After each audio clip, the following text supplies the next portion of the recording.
폭락하고 있지만 그게 중요한 게 아니고요. 금리가 높아서 그런 거니 금리가 떨어지면 다시 한국 부동산 살아날 수 있습니다. 라고 말씀을 드렸었어요. 그걸 블로그에 써놨었고요. PF 대출이 너무나 위험해서 우리나라 부동산은 망할 거예요. 라고 얘기를 하거나 가계대출이 너무나 높아서 이제는 사람들 집을 사지 않을 거예요. 라고 얘기를 해요. 그러니까 시장에 물도 들어오고 있고 그 다음에 대출금리도 낮아지고 있고 그러면 시장 전체적인 분위기가 안 좋은 상태는 아니다.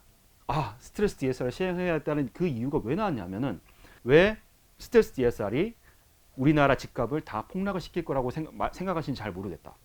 구독, 좋아요 부탁드립니다. 예. 그러면 구독자분들께 예. 간단하게 예. 자기소개 한번 부탁드립니다. 예, 저는 판교불패라는 닉네임을 쓰고 있고요. 그 판교불패라고 해서 어떤 사람들은 판교 저렇게 좋은 저 그 자랑하려고 나왔나? 이렇게 해서 판교불패인가? 이렇게 생각하실 텐데 그게 전혀 아니고요. 저는 판교에 사는 판교의 불패 투자자, 잃지 않겠다. 이런 느낌으로 해서 판교불패라는 아이디어를 쓰고 있고 최근에 이제 블로그를 좀 작년부터 시작하면서 좀 유명해지기 시작했고요.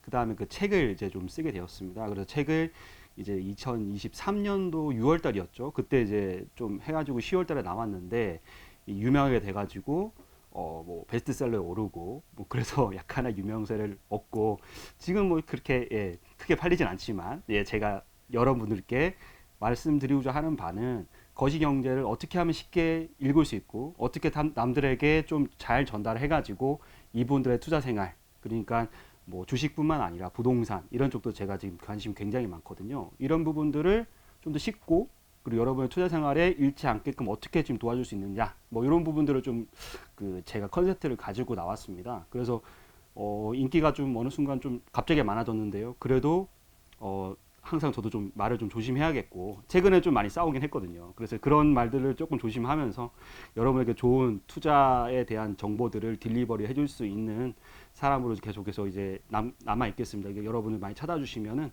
저도 저의 능력만큼 여러분들께 좀 좋은 얘기 전해드리려고 하겠습니다. 또 잠깐 반등하는 것 같더니 또 한참을 안 좋습니다. 그러다가 또 올해 들어와서 또 갑자기 또 반등하는 것 같아 보여요. 네. 어떻게 보고 계십니까? 서울수도권. 예. 2022년도 12월 달에 우리나라 전체적인 부동산 전체가 다 폭락을 했습니다. 그리고 23년도에 3월 달부터 이제 약간의 반등을 시작했거든요. 근데 이런 이유들을 보면은 사실상 대출 금리가 높았던 거예요. 근데 대출 금리가 높았는데 대출 금리가 높아져 다시 내려간다. 이런 예상들을 하나도 못 했었죠. 왜냐하면 미국의 기준 금리가 여전히 높았고 그 5.5%대인데도 사람들이 다 그랬죠. 누구나. 야, 기준 금리가 5.5%인데 어떻게 대출 금리가 내려갈 수 있겠어? 라고 얘기를 하더라고요. 이런 게 바로 채권이랑 연결이 되어 있는 건데요. 시장은 항상 그 기준금리를 매번 보시겠지만 그보다 더 중요한 건 채권금리입니다. 채권금리가 시장의 실질 금리인데요. 그 미국의 10년물 실질 채권금리가 내려오기 시작했습니다. 왜 내려왔냐? 금리를 이제는 더 이상 올리지 않고 내릴 타이밍만 보고 있다. 그 시장이 미리 이거는 이제는 금리를 내릴 거구나. 그럼 채권 시장이 먼저 움직이거든요. 기준금리보다. 그래서 그 채권 금리들이 내려오고 있었어요. 빠르게 내려오고 있었는데 그 내려오는 게 한국에도 영향을 미칩니다. 어차피 미국이라는 나라는 기축통화국이고 한국이라는 나라는 그 기축통화국에 수출하는 나라잖아요. 당연히 영향을 미칠 수밖에 없고요. 그 다음에 한국의 채권금리가 같이 떨어졌습니다. 그걸 보고 저는 2022년도 12월 달에 여러분들 지금 폭락하고 있지만 그게 중요한 게 아니고요.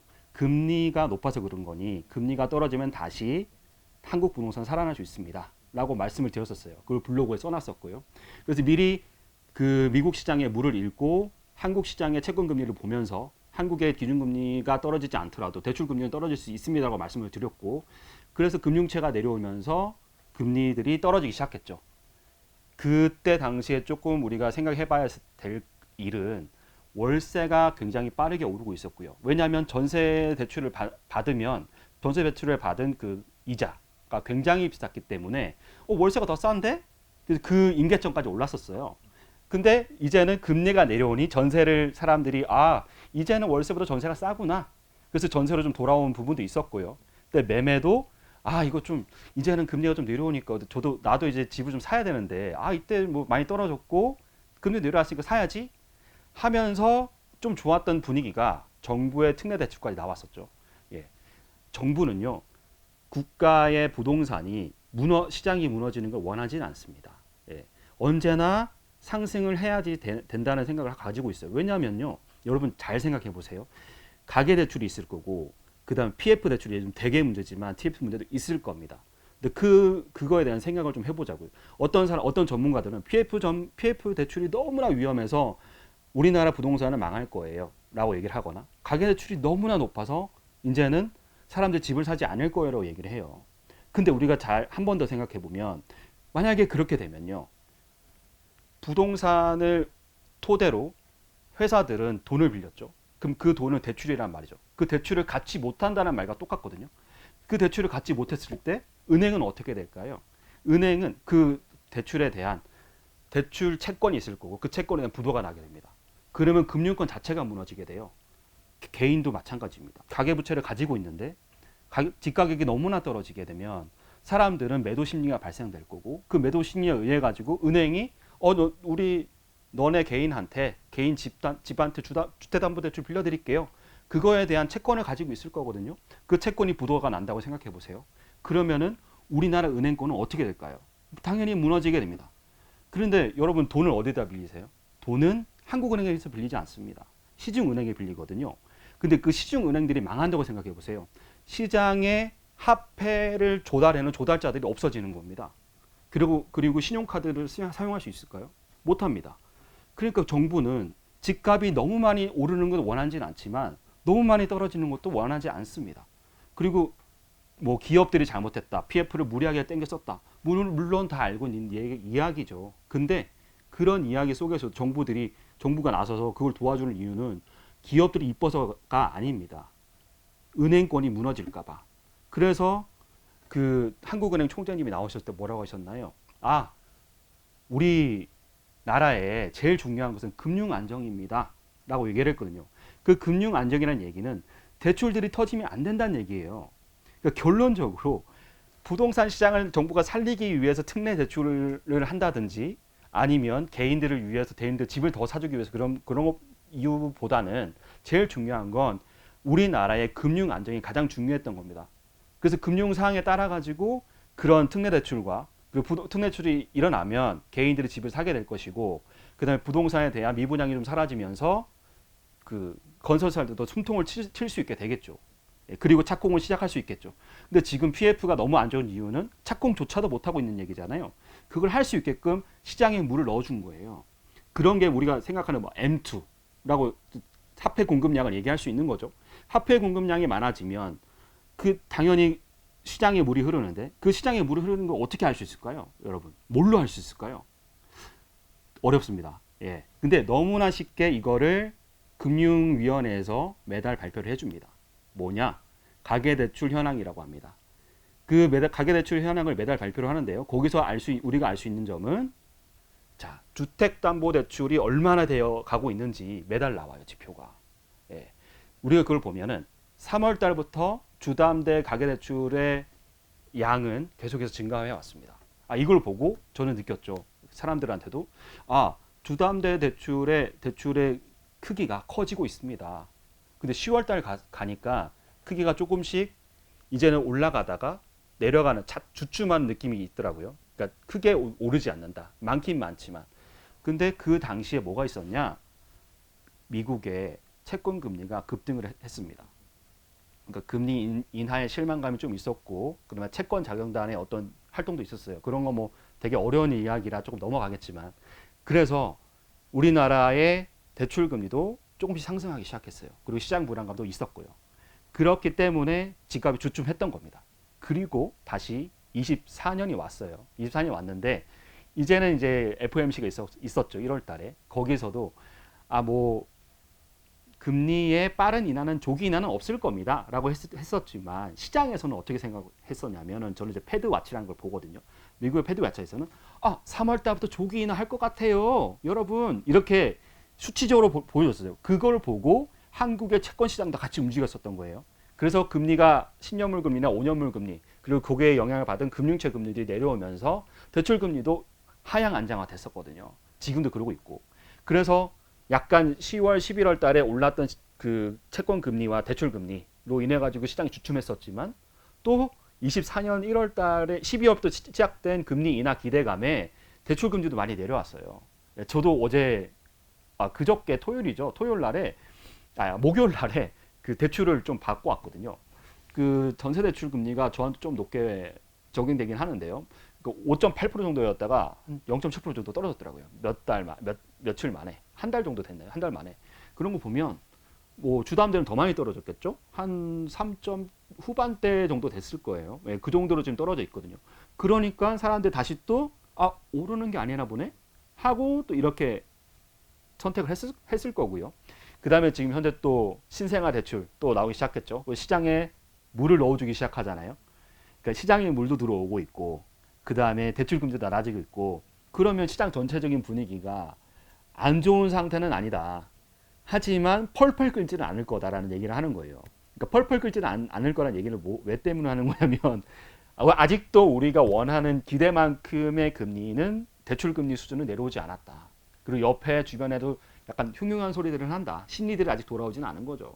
예, 더 많은 돈이 풀려야지 사람들이 이거 나도 오늘 집 사도 되겠는데? 근데 아직은 지금 집 사면 안 돼라는 유튜브에도 많이 보이시잖아요. 이쪽은 안 돼요. 무너집니다. 이쪽은 올라갑니다. 근데 그거를 저는 좀 더 금융적이고 지표적인 얘기들을 하면서 여러분한테 이 말을 전해드리고 싶었던 거죠. 좋아질 겁니다. 그러니까 폭등하지는 않을 거예요. 폭등할 수 있는 재료는 지금 없어요. 공급량이 현저한 감소, 그리고 물가가 굉장히 많이 올랐기 때문에 건설 자재가 굉장히 많이 올랐다. 건축비가 많이 올랐다. 그리고 그 건설사 PF가 아직 착공을 못 하고 있잖아요. 그거에 대해서 버티면서 썼던 이자들이 있을 거예요. 그 이자들에 대한 금융 비용, 이것들이 다 합해서 분양가에 들어갈 거고 그거에 대한 분양가들이 그 부동산 시장의 가격을 올릴 거라고 다들 예측하시잖아요. 저도 똑같이 예측하고 있습니다. 근데 그거를 착공해서 분양하기까지의 시간이 얼마나 걸리겠냐는 거죠. 올해 안에 가능할까요? 올해 초반기, 상반기에는 그게 불가능할 거예요. 하반기 가면서 미분양이 없어지고 그거에 대한 물량들 시장 심리가 살아나기 시작하면 주변에 부동산 가격이 충분히 올라와야지 착공을 하고 분양을 해요.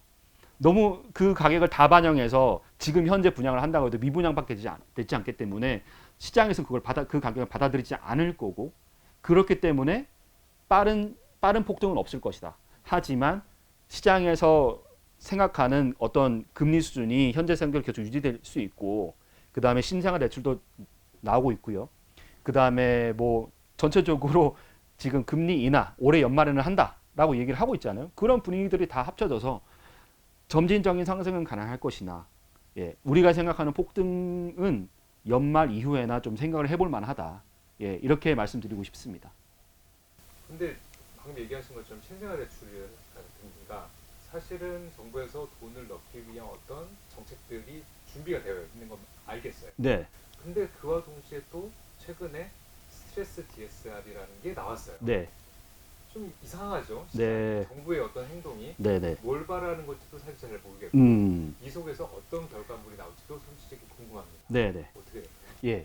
스트레스 DSR 이 정책에 대해서 너무나 사람들이 잘못 생각하고 있는 부분도 있고 뭐 맞다고 생각하는 부분도 있어요. 제가 첫 번째로 맞다고 생각하는 부분이 뭐냐면, 가계대출이 너무나 많이 산발적으로 사람들이 하고 있고 그거에 대한 가계대출 비율이 GDP 대비도 높으니까 굉장히 위험하다라는 거는 맞는 말이에요. 그것 때문에 스트레스 DSR을 하게 됐을까요? 저는 그 이유만은 아니라고 생각하는 거예요. 근데 우리가 가장 잘못하고 있는 것은 스트레스 DSR이 처음에 시행한다고 했을 때 금융위원회에서 나온 그 표를 그 스트레스 DSR을 왜 하는지에 대한 이야기들을 정확하게 읽어본 사람이 몇 명이나 되는지 저는 약간 궁금합니다. 거기에 분명히 적혀 있어요. 그리고 저도 그런 생각을 했었어요. 뭐냐면 스트레스 DSR이 적용되는 그 범위가 고정금리에는 조금 적게, 변동금리에는 많이. 이게 포인트인데 그걸 왜 그렇게 하겠느냐는 생각을 좀 해보시는 게 좋을 것 같아요. 자, 고정금리는 이번에 미국 시장의 부동산 시장을 좀 말씀을 드리면요. 미국은 고정금리 비율이 90%인 나라예요. 그래서 금리를 아무리 올려도 가게는 무너지지 않았던 거예요. 그래서 한국 정부도 그걸 보고 있었습니다. 저렇게 하면 미국 정부에서 물가를 잡으려고 하는데 집값은 무너뜨리지 않고 가게들이 망하지 않으면서 시장에 있는 유동성만 쏙 뺄 수 있구나. 잘 알고 있었던 거예요. 우리도 저렇게 해야겠다. 근데 한국 사람들이 우리나라는 이렇게 해야 됩니다. 이렇게 얘기해도 그렇게 잘 들을 수 있는 우리나라의 금융 시스템이 되어 있냐는 거예요. 없었습니다. 지금도 없고요. 무슨 말이냐면 미국 같은 나라는 30년 모기지 금리가 있어요. 근데 우리는 30년 고정 대출이 있나요? 없습니다. 왜 없냐? 은행에서 30년짜리 은행 채권을 팔 수가 없기 때문이에요. 그런 시장이 아직까지는 형성되지 않기 때문에. 5년짜리는 팔 수 있어요. 은행치 5년짜리는 잘 팔려요. 그래서 우리가 5년 고정금리는 가능한 겁니다. 5년 고정금리에 1년씩 변동금리는 가능한 건데요.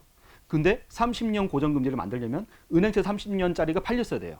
근데 팔리지 않고 있잖아요. 그렇기 때문에 우리나라의 장기 고정금리에 대한 주택담보대출은 장기 고정금리가 없었던 거예요. 그래서 정부에서 연말에 이런 얘기를 했어요. 은행들한테 우리가 아직까지 이런 시장은 아니지만 한번 팔아보자. 은행채 30년짜리 한번 팔아보자. 어때? 그리고 우리가 스트레스 DSR을 통해서 고정금리를 할 수 있게 유도해줄게. 좀 해보자. 라는 얘기를 했었어요. 자, 이런 거는 좀 더 윗단으로 생각해 보자고요. 국가가 물가를 잡을 때 통화 정책을 안정적으로 가져갈 수 있으려면요. 통화 정책에 일관성이 있어야 되거든요. 근데 우리 생각해 보세요. 22년도에 그 레고 사태가 일어났죠. 레고 사태 때 우리는 뭘 하려고 했어요? 물가가 아직도 높아서 금리를 올리고 싶었는데요. 레고 사태 때문에 PF가 터지자 ABCP가 딱 터지자 어떻게 했어요? 양적 완화에서 채권들을 사들였잖아요. 채권을 사들면 안 되는 분위기에 사줬어요. 왜냐? 이게 바로 그런 거예요. 통화 정책의 일관성을 가져갈 수 없었던 거예요. 어떤 금리에 의해서 우리가 금리를 올리니 ABCP가 터지기 시작했고, ABCP는 물론 그런 이유 때문은 아니었습니다. 하여튼 그렇게 터졌고 가계 금리도 계속 올라가게 되면서 22년 12월 달에 집값이 폭락한 것도 금리가 올라서 그런 거잖아요. 근데 아직까지 물가가 높은 상태란 말이죠. 2% 목표라는 2%에 닿지 못했습니다. 하지만 계속해서 정부는 금리를 올려야 되거나 아니면 좀 더 높은 상태 유지를 해야 되겠지만 미국이 계속 금리를 올리고 있죠. 금리 격차가 커지는데도 한국은 올릴 수 없는 상황이었어요. 왜? 가계가 무너질까 봐. 그리고 가계 대출이 굉장히 큰데. 이런 상황에서 스트레스 DSR을 시행해야 했다는 그 이유가 왜 나왔냐면은 사람들을 고정금리를 많이 유도하기 위해서입니다. 거기 적혀 있어요. 예.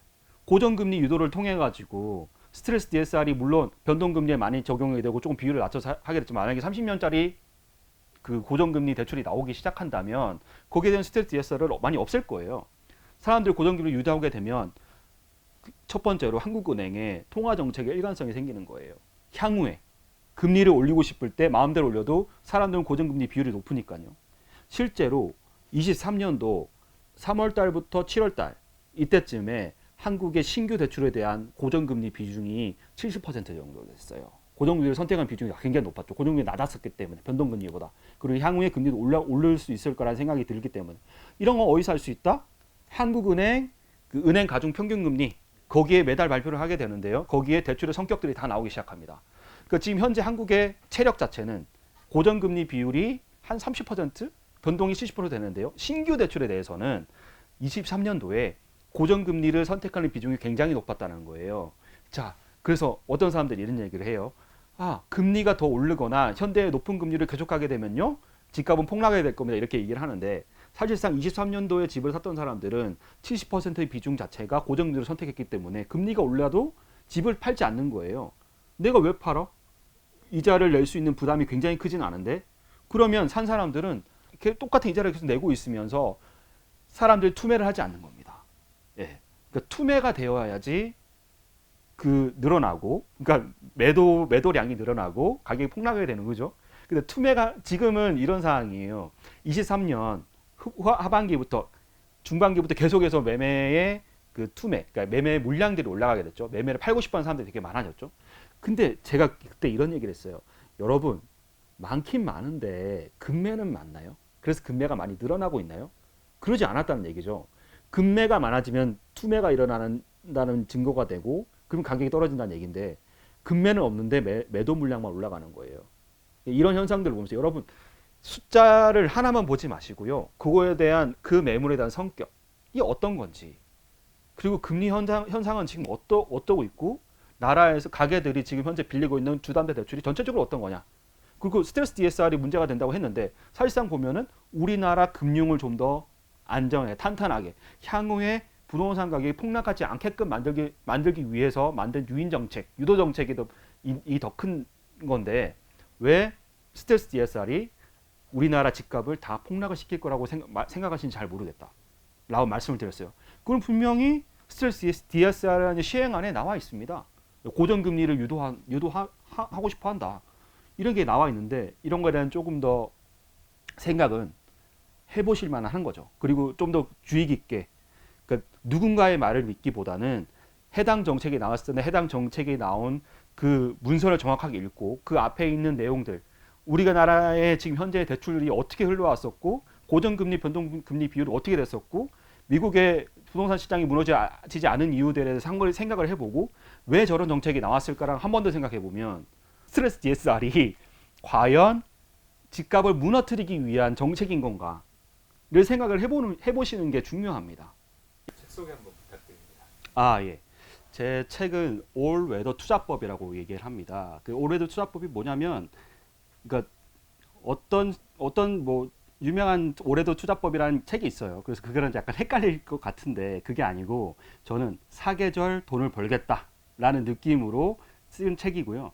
그게 아주 기초적인 지식들, 아주 기초적인 지식만 있어도 그거를 응용해서 뭐 금이라든지 채권이라든지 주식이라든지 부동산이라든지 이런 것들을 어느 타이밍에 어떻게 알 수 있느냐 이런 부분들 좀 쓴 책이거든요. 그래서 사실 이런 게 있잖아요. 그 투자자들의 첫 책은 모든 걸 쏟아붓는다는 얘기가 있거든요. 그 두 번째 책은 약간은 떨어진다. 뭐 이런 우스갯소리 있는데 진짜로 이 첫 번째 책이라서 여러분들께 가장 쉽게 어떤 자산에 대해서 알려드리고 그 다음에 그거에 대해서 어떻게 응용해서 투자를 하실 수 있는지 그거를 이제 그림이랑 글이랑 어떻게 좀 엮어서 잘 엮어봤습니다. 그래서 진짜 나 모르겠다. 기초는 모르겠다. 그러니까 이런 게 있어요. 물가가 뭘까요? 이렇게 했을 때 뭐 물가요? 뭐 물가 뭐 높다고 하든 적다 하는데 이게 아니고요. 물가는요 물건의 가격이거든요. 물건의 가격이 높아졌다. 물건의 가격이 낮아졌다. 이런 기초적인 지식으로 시작해서 얻어지는 투자 인사이트. 예, 이런 것들을 지은 책이니까요. 여러분들도 한번 읽어보시고 예, 질문 있으시면 언제나 열려 있으니까 블로그든 뭐든 들어오셔서 저한테 질문 남겨주시면은 답변 드리겠습니다.